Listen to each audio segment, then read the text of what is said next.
Hi, this is Visit Pro 3 channel. In today's video, I will show you how to turn off active status on Snapchat. Before I get started, don't forget to subscribe and turn on the notification to keep you updated about this channel. So, let's go.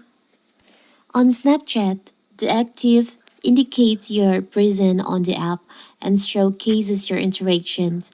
However, there are times when you desire anonymity, a space to engage without showing your availability. So how to do it? It's so simple. So first of all, first we have to open our Snapchat. Now you can just tap on the up left corner on your Bitmoji on here. Now you can just tap on the up right corner. You can go to the settings on the gear icon here. You can tap on that. Now you can scroll down. On privacy control, there is an option activity indicator. You can just tap on that. As you can see, by default, it's set to the activity indicator is active.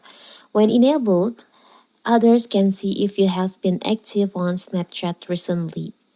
And if you want to turn this off, you don't want anyone to see when you active on Snapchat, you can just turn off the toggle by tap on the toggle on here. So now, anyone on Snapchat won't know when you active on Snapchat. It's so simple, right? So that is how to turn off active status on Snapchat. Don't forget to like and subscribe and turn on the notification to keep you updated about this channel. Thank you and see you.